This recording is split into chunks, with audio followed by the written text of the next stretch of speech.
Podcast app. Don't forget to hit that like button, subscribe wherever you get your podcasts, and leave us a 5-star review. I'm Leah Merrill here with Craig Morgan and Steve Peters, and just for full transparency, we were bickering before. How you doing, Petey? While the show was counting down. And how you feeling? A little grumpy right now. Yeah, I think we should do a clearing. Petey, put a finger on it. What's on your mind today? As always, there's a lot on my mind. There's a lot of things jumbling around in here. I'm a little grumpy. I'll get over it. So Petey's grumpy. Okay. What else is new? Craig's socks have bleach stains on them. So yeah they're also a mismatch. And he was chirping me, so I don't know if you can see. Clearly, it was Craig's day to do the laundry. Well, so here's the deal. There's no way your wife I'll explain how that. this all. Well, the bleach stain is inexcusable. I should throw out the socks. But I didn't notice that because I didn't even see. By the way, the tone of tan that I chose with my socks, because in my bedroom the shades always have to be drawn because the cat sleeps in my bedroom and nobody disturbs the cat. The cat needs dark. So I have to find my socks in the dark because of the cat. Adjusting your life for an animal, I'm fully aware of that. That's my life. Yeah. Our dog lives. So that's my excuse today. As far as the bleach stain, really can't explain that because, I don't use bleach in my tight colors. At the Morgan house, I get apparently. Yep. You can get rid of some. You can buy new ones. Yeah. They have places. Or you just don't wear them. Or you just don't wear them. Yeah.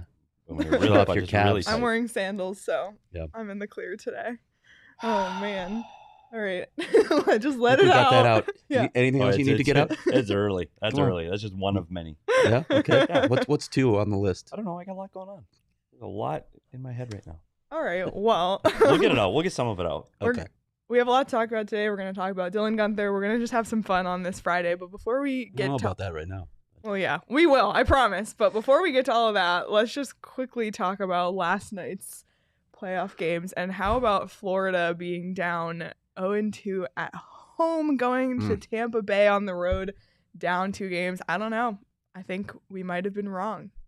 I don't know. That happens a lot. Yeah. I will say I have 2 brackets. I have Tampa winning one. I had Florida winning the other because that's how indecisive I am. So the more I thought about it, the more I went.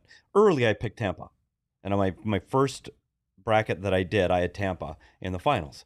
Then I started to overthink it, and I go, well, Carolina and Florida, so I overthought it. The difference in this series right now is you watch the leadership of these 2 teams, and they talked about it a lot on TV last night. Tampa Bay's a playoff team. Yep. They're blocking shots. Their captain is getting in front of howitzers from the blue line, injuring himself. And Florida, in the last 15 seconds of a third period, is giving up, basically saying, oh, we're good with overtime. Let's turn the puck over twice inside our own blue line, and let's not defend. We're going to overtime. Are you out of your mind? Play. You play until the buzzer. You play like you want to win the game. They were playing for overtime, and it showed, and in quick 10 seconds, they had possession of the puck with 6 seconds to go. Didn't get out of the zone, and what a play, right? I know, without a doubt. What a pass by Kucherov. Unbelievable play, but there is no way that play should get that far. There is no way Tampa should have that puck. Agreed. Dig in, play. And that concerns me that I don't. You're down a 2-0 hole going back to Tampa? Yeah, that's what. Good luck. That's if it was the other way around and they started down 2 on the road, it'd be a little less concerning. That happens in the playoffs, but that's not the case. If they go out in this round, you can look at it as a building block for a young team, right? That's fine. You need to learn how to win in the NHL playoffs. What happens to their coach? Yeah, here's a guy who doesn't have an extension, who's up for Coach of the Year. Never would have had the job if it hadn't been for Joe Quenneville's issues situation. Exactly. So now what? You thought he would have been extended shortly after because they kept at the top of the standings. Then they win the president. They go, oh, he's got to get an extension. Then nope, still has no extension. You're watching this series very closely. Tactically, what are you seeing? We know Florida's power play has been garbage. Literally nothing. They're not winning. Florida's game is speed, space, and getting pucks advanced through zones. In the playoffs, we talked about it on the show earlier in the week. Those areas shrink. There is less time and space in the playoffs. They're not winning the 50-50 foot races. They're still trying to be cute and fast. And this is big boy hockey. We talked about that yesterday. They're not winning the battles along the wall, so they're not getting the puck possession time that they need. On the power play, they are thinking way too hard. And the more this becomes a thing, and it is clearly a thing because it's written about, it's talked about, it's on TV, it's the power play is a thing. I learned from Newell Brown, who coached the power play here in Arizona.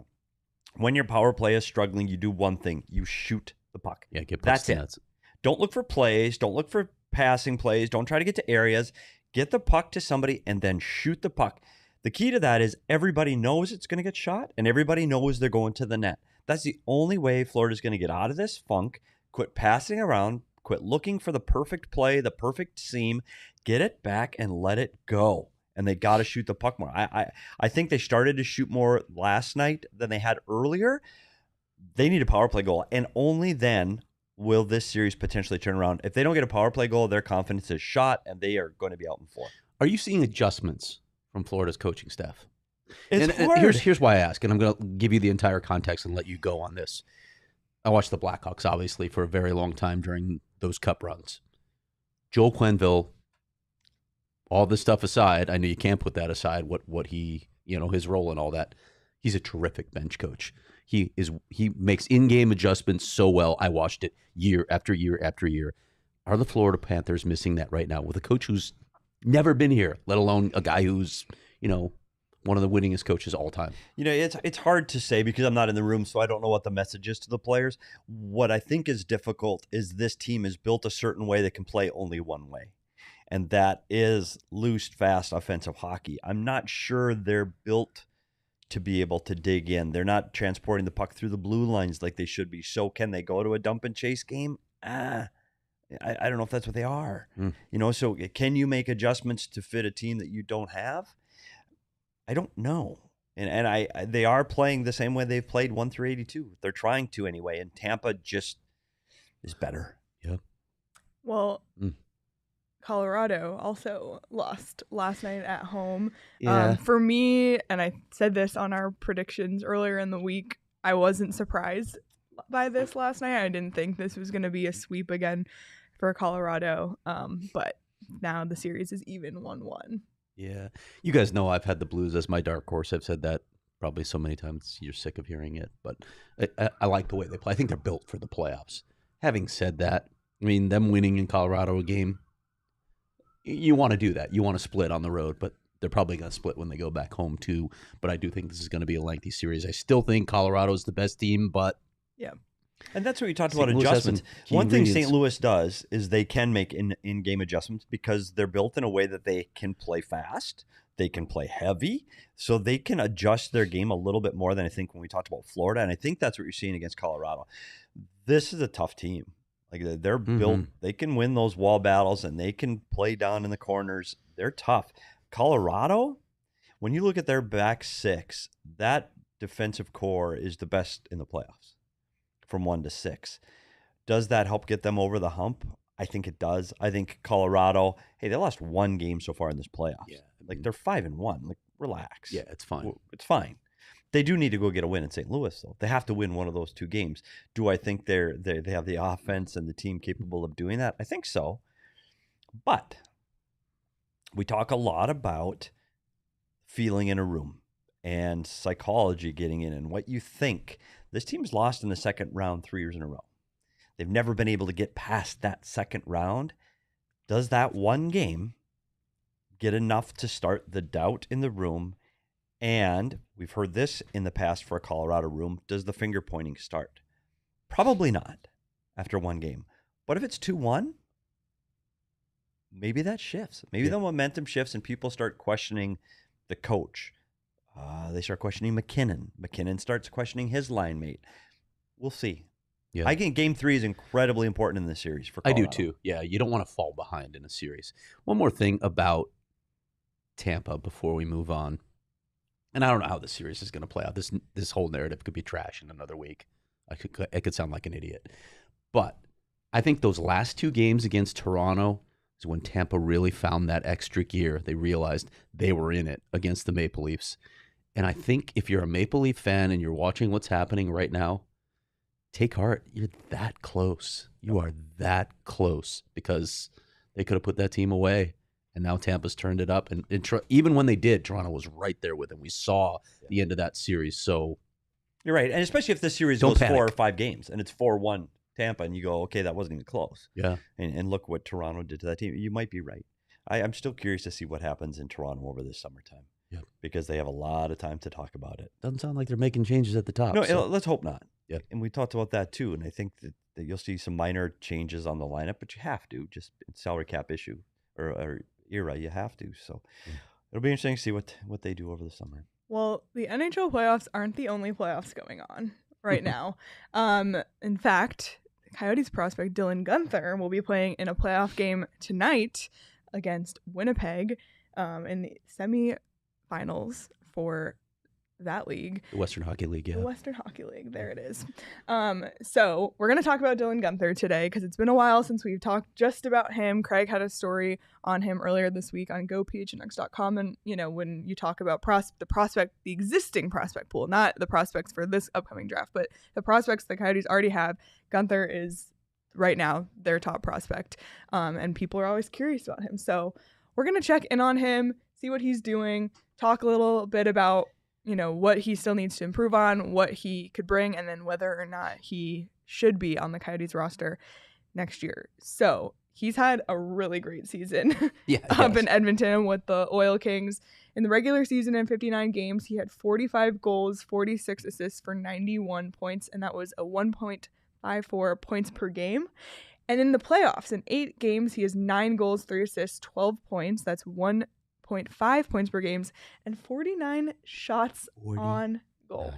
And when in 8 games. When I talked to him, he's like, "Yeah, I get about 10 shots a game. Some of them aren't on net." I'm like, okay. Like, just said it so matter-of-factly, but that's who he is. They call him Gunner for a reason. He likes to shoot the puck. He wants to score. Some of the things that they're working on him with him, I talked to Alex Henry. I talked to his coach up there, Brad Lauer, as well. Better shot selection, right? That's one of the things that you like to see. Look, if you're coming in out there, if you're in a situation, for instance, there's no traffic in front, you might want to hold on to that puck, maintain possession, work it around for a better shot rather than recording another shot on goal. He's working on his wall work. There's a number of things, and the speed of the game is, there's no comparison between the Western Hockey League and the National Hockey when it comes to speed of the game, making decisions, not just the way guys skate, but you have to make decisions quickly in the NHL because time and space doesn't exist. So all of those things we'll see, but you can't complain about what Dylan Guenther is doing right now in the playoffs. He's got a goal in every game of the playoffs. They swept their first 2-round opponents, and they open the semifinals tonight against the Winnipeg Ice and Matthew Savoy. That's a really key matchup to me because the Winnipeg won the Eastern Conference, and which is weird to say in the Western Hockey League, and it's Winnipeg. Yeah, none of them. That's why I stumbled. It's a really good team. They had the most points in the regular season, so this is a good challenge for them. But it'd be cool to see Dylan Guenther get the experience of winning not only a league title, but then getting to play in the Memorial Cup, which is just one of the coolest tournaments in the world. Yeah, and I think when we talk about it in a lot in this episode, we're going to talk about where players should play to develop.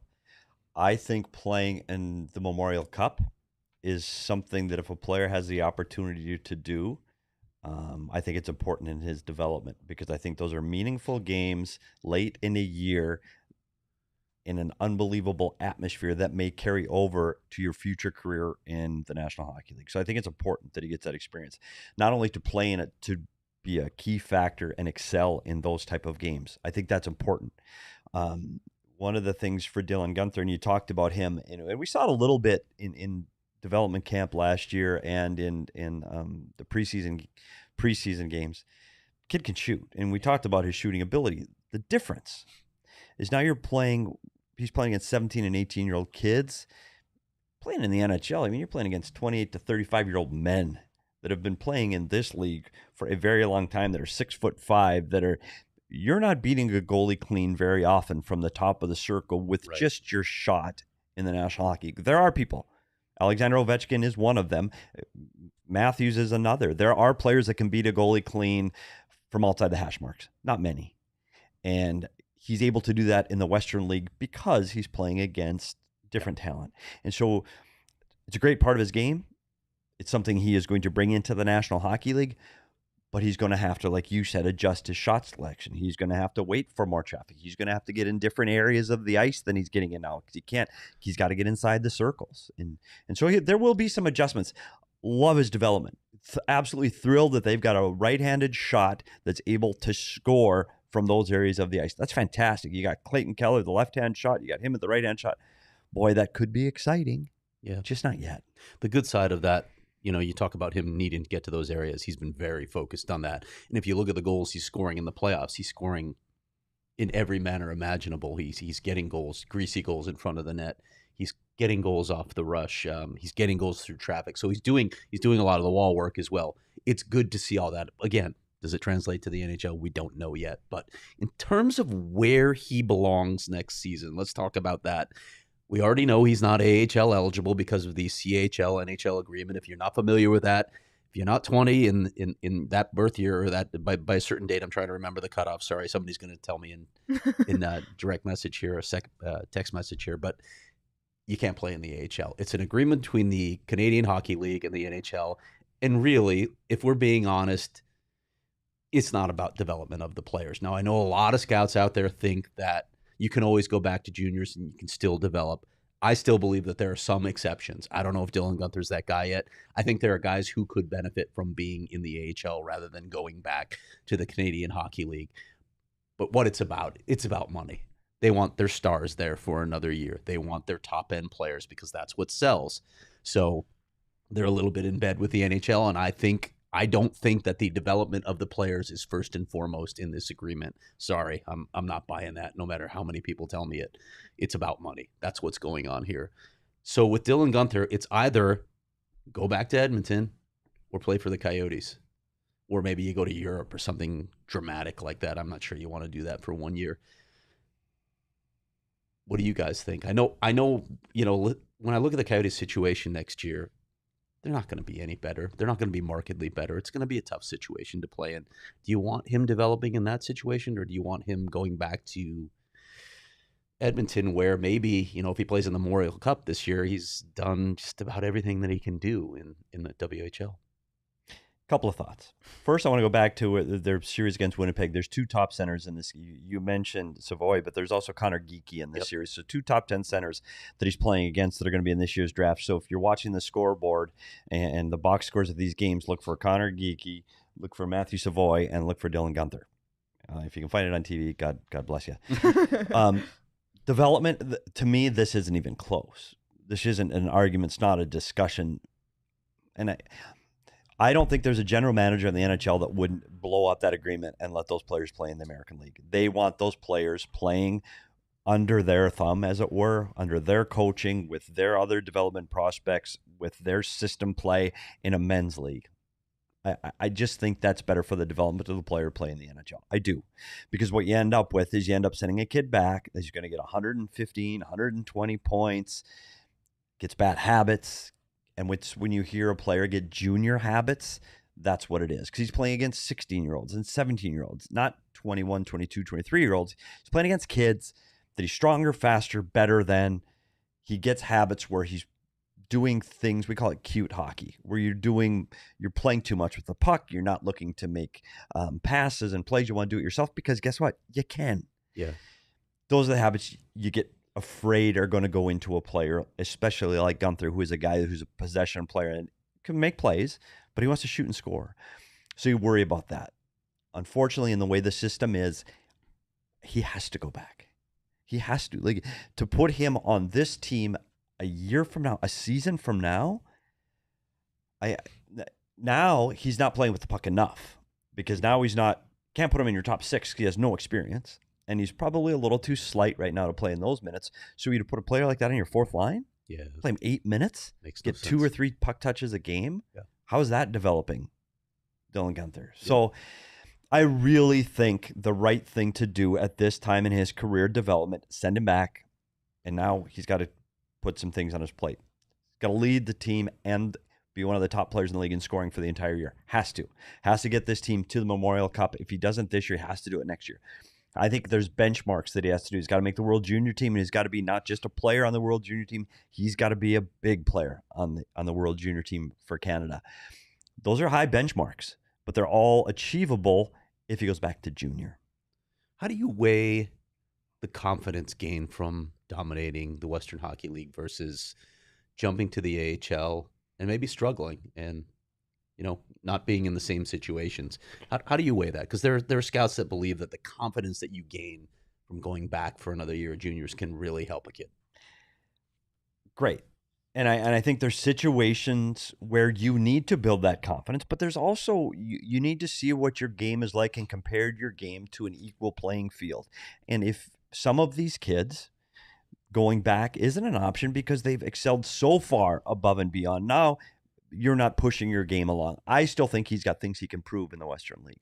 I still think he needs to get bigger and stronger. He needs to work on his wall game. You just said that. His physical ability to win battles, I think that should be his focus over the summer. He's always going to have that shot. Keep working on your shot, keep developing it, but make sure you're getting all parts of the game. And I think what gets lost too is everybody thinks in their head for some reason that all of these top 10 picks, top 15 picks are playing. They don't. Yeah. Like, these guys go back year after year. Like, this isn't uncommon to go back for 2 years a junior. And I did a lot of research on this today because I just had time. And we talked about last week, we had the top draft pick in the history of the Coyotes, right? It was Blake Wheeler. We said it. Mm-hmm. He didn't become an NHL regular till the fifth year after his draft, the fifth season. Yeah. It took him a long OEL. It was 3 years. His third year, he becomes a regular in the NHL. Dylan Strome went back for 2 years in the OHL. I know you can say what you want to about Dylan Strome. He had 2 in the OHL, and he split time in his third season between the AHL and the NHL. Didn't become an NHL regular until his 4th season from his draft. Jacob Chychrun plays an 18-year-old. Yeah, he's an exception. He was physically ready. Yep. He was a different type player. And when we talk about physical maturity, that draft was the Clayton Keller draft. They were both in the Coyote suite at the same time, and there was no comparison in their physical maturity and ability to play. Remember that 3-game cameo he played? Clayton Keller. Tip said he looked like a kid out there. He came in after his NCAA season, and I didn't include that as becoming part of his year. So he plays 1 year in the NCAA, gets 45 points in 31 games. The second year is his second year removed from the draft, which will be Dylan Guenther's second year. Clayton Keller lit it up. But he played in college against men. Not saying that that's an excuse. I'm just saying those development years are needed. Yeah. And then I went a step farther.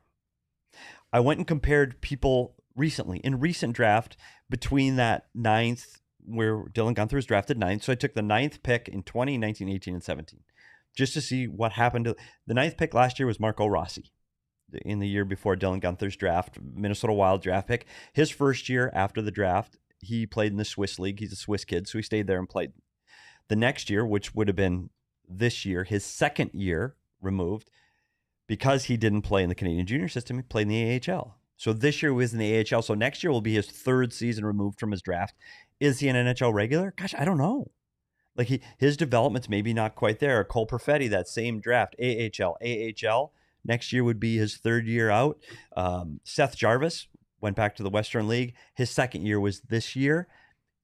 He became an NHL regular for the Carolina Hurricanes. 2019, 9th pick overall, Trevor Zegras. Heard of him? He went back, played a year in the NHL, or excuse me, the NCAA, his first year. Second year, he's an AHL, NHL split. He doesn't become an NHL regular till his 3rd season. And this is a kid that's potentially going to be the rookie of the year. And it was his 3rd year from his draft. Matt Boldy, same draft. He was 12th. 3rd year, he started to play half-time in the NHL this year. So it'll be his 4th season before he's a regular. Alex Newhook, next year will be his 4th year. He will finally be an NHL regular. It took him 4 years because this year he split time again. So you're seeing 3 to 4 years is a pretty common time frame for picks between 9 and 15. Where does that put Dylan Guenther? That puts him WHL, then bring him up. Yeah. So the 3rd year to me makes sense. So not this coming year, but the following year. Yeah, and then he'd be eligible to play in the AHL. And then so he might be one of those like Trevor Zegras splitting time. And that's not a bad thing. No. If he plays Western League this year, which is first year after his draft, next year is the second year following his draft year, play again. Then the 3rd year, now you're an American League player. You learn, and your call-ups are happening when you're deserved and they fit into what your development plan is, and in and out. Because what happens, and we saw it here so often, Kyle Turris, Michael Butker, Victor Tikhonov, yeah, you're playing day 1, game 1 on the top line. Oh, and guess what? The second year, we're sending all of you down to the American League. What? Yeah. How fair was that to their development? Did they take a step backwards? And that's why Kyle Turris is demanding to get traded. Well, I was an NHL player last year. Now I'm in the American League? Well, wait, what? Huh? overbake them, get them ready, earn it, deserve it. Now you become Matt Boldy. Yeah. And the one thing that was in Craig's story about this was that there's some players whose personalities, maybe they feel like they're deserving to already be in the NHL if he has this incredible success in the WHL, leading scoring races and such. But it sounds like his attitude is he is just willing to learn and do what it takes and correct the areas that he needs to improve on. And I also think at least this is what he's saying. So right, we don't know what we're told. Yes. So we'll see it in action. Yeah, we don't know what he's actually thinking on the inside, but it seems that way. Yeah. That he's willing to try, and right now he's just focused on winning in the playoffs and getting to the Memorial Cup and everything like that. And like you said, I think for next year, then he would have something to prove, and you would hope that would be his attitude next year, is having something to prove rather than being resentful that he wasn't given an opportunity. Rip it up. Be the guy. Yeah. In that league. There's something else, though, that has to come into this that can be a challenge, and I don't think it's a challenge for GM Bill Armstrong, is the ego of the manager and the scout that drafted that particular player. Because, especially you see that in the top 10 pick. I saw this guy. I drafted this guy. He's my guy. He needs to be in the NHL. And I think there can be a tendency to rush a player or put that player in a position in the National Hockey League because maybe subconsciously, but a manager or a scout pushes for these players to get there to go, hey, look what I found. Look what I did. This is my shiny new toy. He's good enough to play here. He should be here because I recognized his talent and he should be here. Interesting. And I think you see that more with the top 10 picks than players picked after the top 10. But don't be surprised if that isn't an element, and I don't mean just in Arizona. I'm talking around the league, that people overvalue the pick that they have in those top 10 and puts them in a difficult position early. And I think it's might be the media saying, oh, Dylan Strome's a third pick, he should be here. Or, the just the hockey community, oh, Dylan Strome was right behind McDavid and Eichel, he should be in the NHL. Whoa, no. He's right where we want him to be. And that's for the Coyotes to be able to send him back twice to the Ontario League where he belonged, and that was the right move, I think that at times may be difficult. We got a couple things I want to talk about on this, but I think you probably have an ad read coming up, don't you? No? I mean, whenever. Whenever. We can do the ad read now. We might as well now that I brought it up. Okay, well, you just forced the transition. And no segue. No segue. I mean, the segue I was going to come up with was, and I have it pulled up right here, you can actually bet on the WHL on the DraftKings Sportsbook app. You can bet on the playoffs. Wow. So I'm looking at the lines for tonight's game between the Oil Kings and the Winnipeg Ice. And currently the Oil Kings are plus 105. Sean, what do you think? Underdogs. You know what? I was gonna make a NBA game on DraftKings pick of the week, but you know what? Let's just make it Dylan Guenther and the Oil Kings. I love it. Let's throw it out there. The Oil Kings, the money line or the puck line? You said they were plus 105. Plus 105 on the money line. Let's give them the money line. If it's plus 105, that means it's basically a toss-up. So if you can get plus money on that, you might as well. All right. There it is. The DraftKings pick of the week. There it is. Edmonton Oil Kings money line to defeat the Winnipeg Ice tonight. Love that pick for the DraftKings pick of the week. It's really cool. And then the other game on here, Seattle and Kamloops. So, I mean, why not? And I see OHL is on here. So just tons of stuff you can bet on. And you can also bet by periods, which is cool. So there's no player props in the WHL, but you can do the game lines and period by period. So a lot of cool stuff. But you can, of course, also bet on the NHL and the NBA, which is what we've all been doing this week, and new customers who sign up using the promo code PHNX can bet just $5 on any team to win and get $150 in free bets. If they do, you can also turn a small bet into a big payday with same-game parlays, and right now all customers can place a same-game parlay with 3 or more legs and get a free bet back up to $25. If one leg doesn't hit, that's promo code PHNX, bet $5 on any NBA team to win their game and get $150 in free bets if they do. That's 21 and over. Arizona only. Gambling problem? Call 1-800-NEXT-STEP. New customers only. Minimum $5 deposit. Eligibility restrictions apply. See DraftKings.com/sportsbook for details. Okay, Craig. Two things on Dylan Guenther, but I agree with you, Pete. There are areas where he needs to develop still. He's not a polished player by any stretch. One of the things Alex Henry talked about was his wall work. You brought it up earlier. He said Dylan has two strengths, but they can become crutches. He has a very quick stick, and he has a high level of compete. So, okay, he can go into battles, and he can win battles that way. But in the NHL, it's about body positioning. You got to be strong. You got to be strong down low. So they're trying to teach him how to position his body, how to position his feet. That's stuff that he can still work on. In terms of development paths, I wonder, and maybe you have some insight into this, maybe not. And clearly it's a big leap to do it. But we always talk about it's juniors or the NHL with these kids. How come some of these kids don't consider, or more of these kids don't consider going to Europe and playing like Austin Matthews did, playing in a men's league where you can get that experience? I don't know if there is something to be said for the comforts of home. Yeah, absolutely. You're closer to your friends and family. And I don't mean these kids are billeting and they're not living in their hometown. Most of these junior kids. So I don't mean that, but it's what you know. I think there may be opportunities to go to Europe. And that's when you talk about these European draft picks. They do get to play against men a lot earlier than kids do in the CHL. The world shrinks every year. Mm-hmm. You got social media. I don't think this was ever a consideration a decade ago, not even on anyone's radar. Austin Matthews kind of started something maybe. Don't be surprised if it doesn't happen again. I think there are managers that would love to see players do that. I think there are managers that now have relationships with coaching staff, management staff, teams in Europe. There are some very good leagues. Yeah, the Swiss League's a great league to play in. Swiss League. Yeah. I mean, there are, you talk about Sweden, and there's other places to play where you can play against men and develop. It might change. It might. What's a burden on your development staff, though, right? It's harder to go, harder to keep an eye on a player. On your guy all the time. Do you need to alter the way your staff looks? Do you need a European guy as well? Well, when you're playing on Olympic-sized ice too, does that get different habits? Yeah, that's fair. Some leagues play on the larger ice surface, or does that benefit a player that needs to work on certain areas of his game? I don't know. I think I know it's thought about in a lot of management and coaching staffs.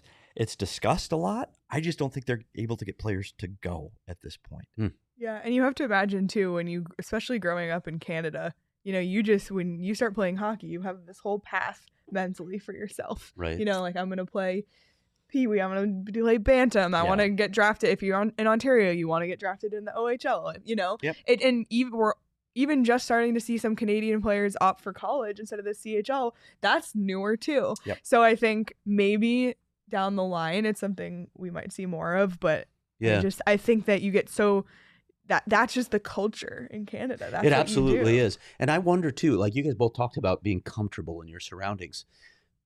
That's important for kids who maybe, you don't feel are quite as secure. But what if you get a mature kid like an Austin Matthews, not only mentally mature, but physically mature when he went over and played in the Swiss League? Maybe you want to get them out of their comfort zone a little bit and challenge them. Maybe that's the path. And that's the other thing too, is you have to remember there's so many kids that come into the NHL between 18 and 20 that don't know how to sign a lease or pay an electric bill, and I'm not kidding, how to go grocery shopping. Like because they're living either with their own family or their billet family, and they don't get a chance to grow up, and the life skills can be missing. And you talk about NCAA kids, at least there, the environment's much different. Yes. That you do and are forced to grow up a little bit. And again, we talk about so much about how different those paths are. Mm-hmm. Junior is like being in the NHL. It's about practice. It's about development. It's about hockey. College kids, it's about life. There are much more things on their table, as it were, academics, deadlines. There's things that you need to do.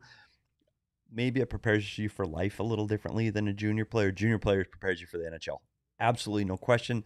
Yeah. I've been in arguments with many, many coaches and managers about NCAA versus junior for years and years, and there are good things about both.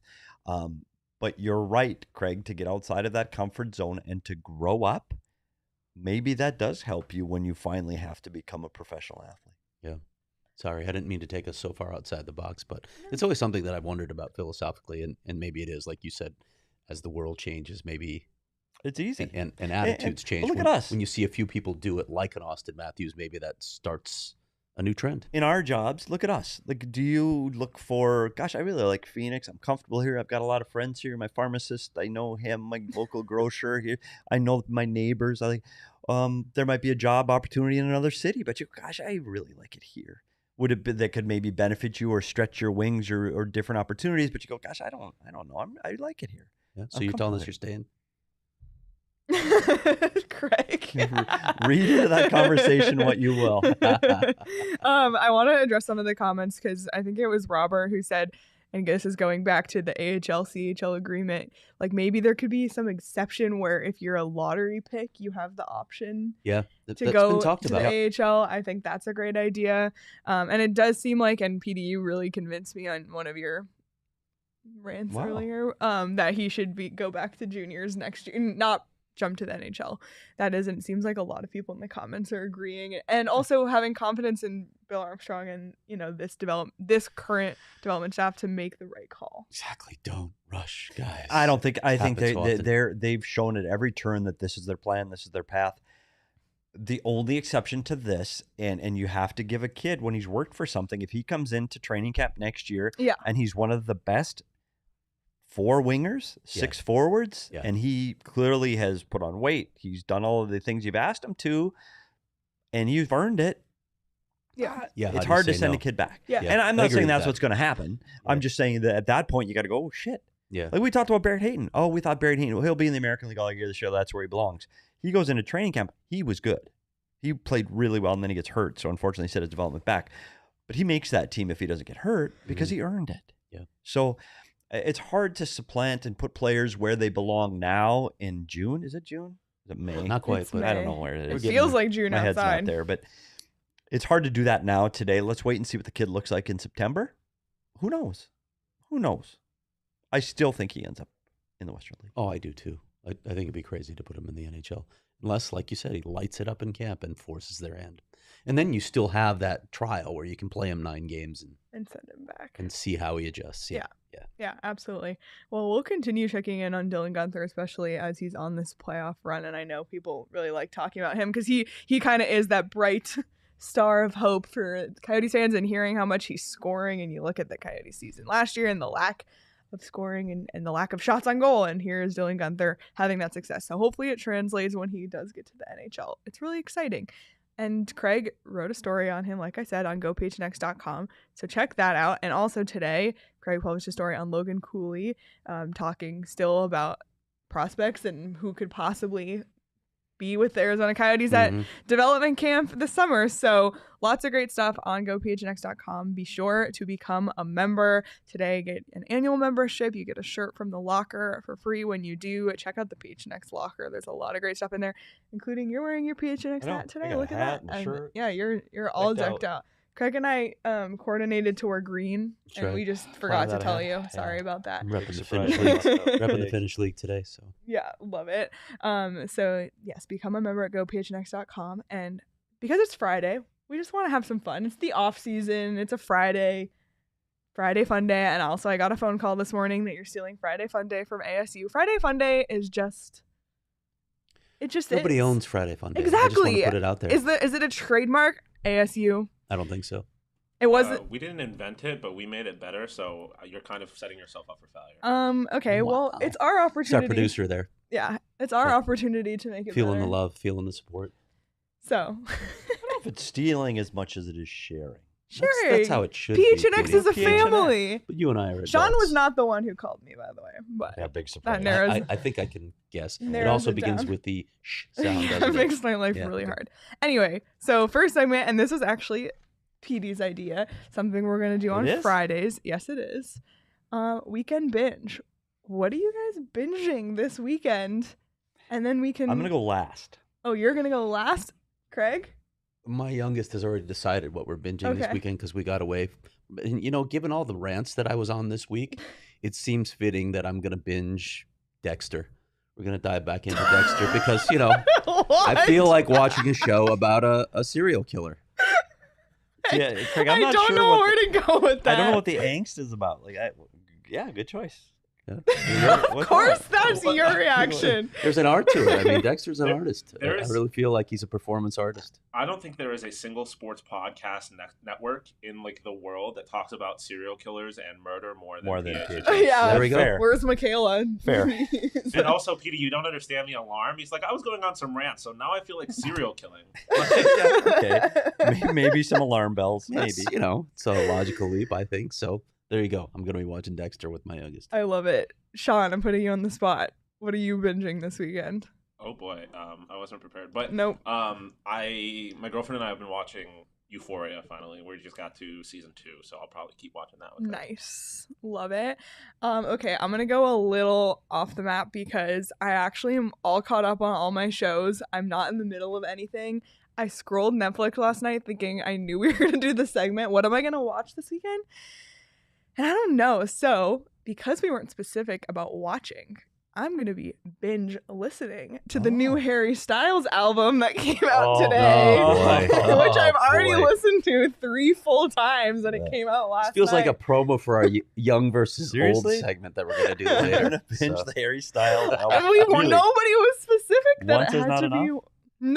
No. So there's my answer. Oh. Wait, have you watched Severance yet? Have you guys watched Severance? No, but I've heard it's amazing. You got to watch Severance. I'll watch it's that. Unbelievable. Well, I took this assignment a little differently. Okay. Not only am I going to partake in some of this, I also want to give viewers an option different than my own, but things that I have liked and can recommend. So, Sean, do you have my... So, oh my God! You got a graphic made? We didn't know about this. Petey's coming for my job. I made it this morning. Oh, okay. So here's right now I'm binging season 4 of Yellowstone, and I will say this: Yellowstone. If you haven't watched it, when we interviewed Keller and Chikrin early in the year, they both said Yellowstone, and I laughed. Wow, was I wrong? Talk about and Hayton soap opera drama. It is a soap opera. It feels like Dallas. It feels like a modern day Dallas. The violence in this satisfies me. There's love stories. The violence satisfies me. No, but it's, what is if happening? this is real life, it's frightening. I'll say this: character-driven, phenomenal character-driven story that you can not watch with the whole family. The language and nudity not acceptable. So I wanted to keep it in the country theme and something a little lighter. The Ranch on Netflix, Ashton Kutcher's comedy, which is what I think a ranch life is much more similar to. We're talking about foreclosures and money, and I think that's more real life. Some of the best dialogue I've ever heard reminds me of being inside of a hockey locker room, the way the two brothers interact with each other. The writing is absolutely phenomenal. They're 20-minute, easily digestible episodes. Fantastically funny show. Again, the language may not be suitable for the entire family. And if you're in a mood for a movie, it is no doubt Death on the Nile on HBO Max. Kenneth Branagh's reimagining of Agatha Christie's Hercule Poirot. The shots of Egypt and the pyramids are phenomenal. Gal Gadot from Wonder Woman comes in to play the lead character in this whodunit. And highly, highly recommend that as your weekend movie watch. All right, let's stick with the old guy segment for a minute because they're going to have no clue who we're talking about. Who's a better Hercule Poirot? Is it Peter Ustinov or Kenneth Branagh? It's David Sachet, the wow, original. You're going way back. I'm going the original on PBS, David Sachet, because Peter Ustinov is a little more comedic twist to Hercule Poirot. Kenneth Branagh, I think he's done a very good job with it. But he does not embody Hercule Poirot like David Sachet. Literally, what is happening? I haven't understood a single word you said. This is all English, by the way. So it sounds French to me. I'm going to throw out 2 recs. I already said one of them. Okay. Severance. Severance is fantastic. It's Ben Stiller. And it gets, like, the first couple episodes, I think, it's more like character development. Yep. And you're like, okay, I'm waiting for something to happen. And then it just goes off the freaking rails and gets just batshit crazy at the end. So now that everybody understands the assignment. Yeah. I can't believe you went above us and made your own graphic, and you're acting like, I came up with this segment. I don't remember, and then you pull out a graphic that you told Sean about, and not So the us. other show is Out of Range. Check out Out of Range. It's on my list. Yep. Okay, well, I'll recommend some shows. Another album? No. Yeah, don't burn all your material now, because you've got to have Selena Gomez. Greg. I'm going. Selena Gomez cooking show is better than Selena Gomez is actually. She was on SNL recently. I don't know if you saw that show. She's really good. I've actually seen her in concert. Yeah. Anyway, I just finished Ozark, the second half of the final season came out. So I finished that. Recommend. And then also, and Sean and I have been talking about this a lot over the last few weeks, F1 Drive to Survive. I put it on my list for you. Oh my God. It's on my list. It's a great time to get into it because the Spanish Grand Prix is this weekend in Barcelona. So it's on my list. I promise I'm gonna do it. Petey, I know you have a connection to it. Have you ever watched Letterkenny? Like, yes. You've watched the show? They started a new spinoff. Shoresy? Yeah. Next, it's coming out I did not know that a spinoff. Yeah. If you're a hockey fan and you want to see what it's really like in junior, well, watch Letterkenny. Mm-hmm. Again, not suitable for all viewers. So they did a spinoff on one of the characters, Shoresy, and it's going to be a Hulu series premiering a week from today. So that we can talk about that. The writing on that show is absolutely phenomenal. Started off as just a little YouTube rant, and it has turned into this. Love it. All right, so that was our first that was fun. Weekly binge, and we'll come back next week. Craig and I will have our own graphics. Dan likes it, and we saw Dan at the ice. We'll conveniently lose Petey's graphic. Yeah, and I built that graphic this morning, by the way. I'm so impressed, Petey. You did a lot. You put a lot of work into today's episode. Why do you think I was late today? Building my binge graphic. God, I admire you.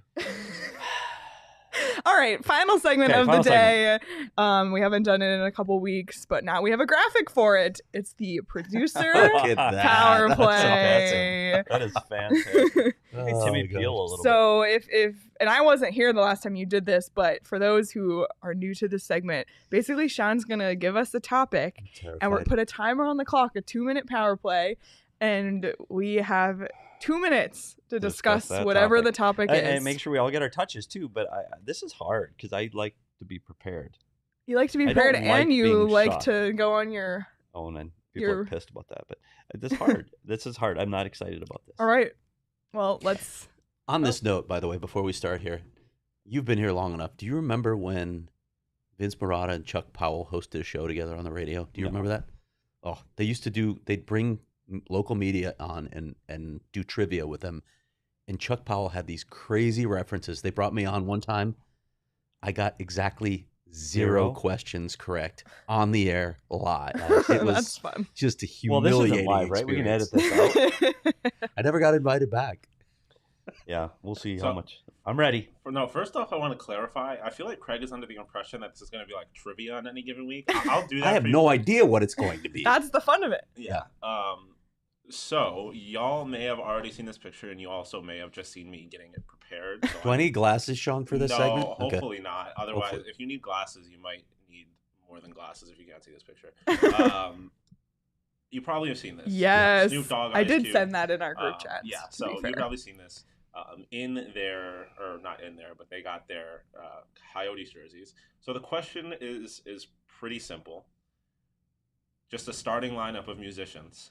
If you got 6 musicians, goalie, 2 D-men, and 3 forwards. And we have 2 minutes. And if you want to throw, or if you just want to have any musicians in general that you think would be good at hockey. Is this and the clock starts is this now? one team? No, not yet. Yeah, it's 6 players. We each do our own. Well, clearly, ready? No, we're collaborating, aren't we? Yeah, you can collaborate. Yeah, let's collaborate. I feel like you only got 2 We're going to be Tell me when the such clock different starts. eras here. Where's the clock? So Rookies and veterans, Craig. Yeah, I'm ready. So I'm ready to start it off. Clock starts now. Right winger, without doubt, Harry Styles. Got the flow. Got that rookie vibe. Got the rookie vibe, right? He have he's got that William Nylander. He's got that kind of vibe going. He can be like the face of your franchise on the wing. Not tough enough to play up the middle or grind it out in the corners. Clearly not going to block a fucking shot. So he's got to play on the wing. I got Harry Styles right wing. Who are you? I like it. I'm fumbling. I don't know. Some Canadian who. Justin Bieber left wing. Oh, God. He can skate. I don't know if he can dig it out in the corners though. Is he tough enough? Does he have that maybe vibe? he's the like. And we can also use a singer older than 20. Like that's allowed in this thing, right? Well, that's where I was going. Like my favorite guitarist of all time, Jimmy Page. That's who I'm. I don't know who that is. But why? Like none of these guys can play hockey. You guys, we have a minute left. So and who's going to block a shot? We need spot. somebody gritty, tough. Who's going to block a shot? Who's our guy? Is Alice Cooper crazy enough and gritty enough to dig it out in the corner? He's is probably he a guy crazy that can do that? Sure. Do you want Meatloaf, a guy with a little size and girth and net? Sure. So get somebody who can do that. Petey was ready for this assignment. Oh, do we need Zach Lind on drums then? from. Yeah, well, I I think Oh, you got to have yeah. that local flavor that helps bring in the local. Yeah, Yeah. I like that. Okay. You know who came to mind for me? The lead singer of Nickelback.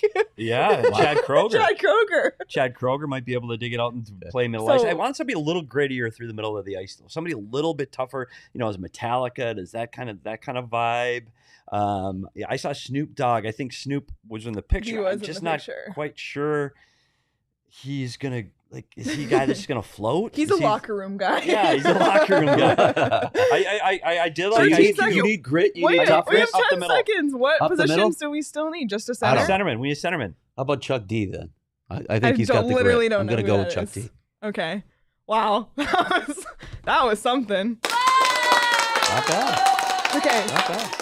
So we'll have to go back and watch the tape and I don't know. figure out. I think we kind of failed. On that. Kind of failed. I don't like think we it were was terrible. The trashed. Harry Styles pick, I love the logic behind it. Justin Bieber was the first person that came to mind for me. Wow. Well, he designed a jersey for Yeah. the Leafs. He's best friends with Austin Matthews. Yeah, He's and maybe from he's Canada. the guy.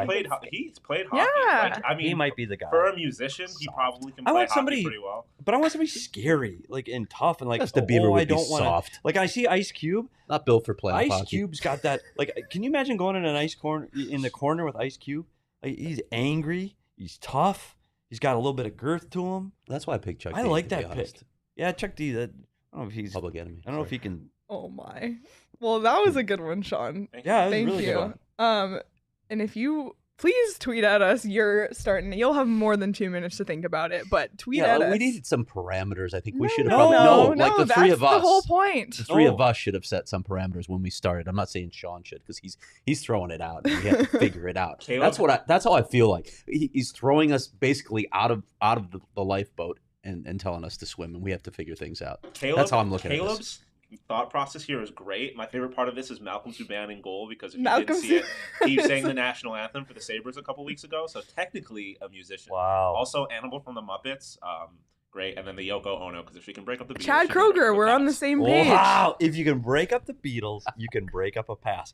That is Wow. brilliant. That's Ooh. awesome. And Brilliant. please don't put her on the anthem.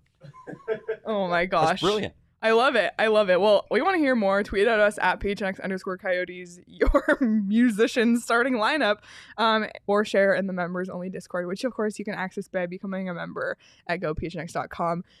This was fun. It was a God, good day. we've gone Did- an hour. did- I'm better. I'm feeling Okay, a little I better, but feel that'll like- change as soon as this I feel goes like off. the vibes have I got a lot of increased. shit to do. So life's gonna change in about 5 minutes. All right. Any final thoughts from us tonight? No. Can we share our guests next week? Yeah. Okay, so we'll be back next week. Same schedule. We're sticking with 11 a.m. Monday, Wednesday, Friday, and audio episodes on Tuesday, Thursday for now. Next Wednesday, Craig Button will be making his return to the PHNX Coyote Show, this time on a live show.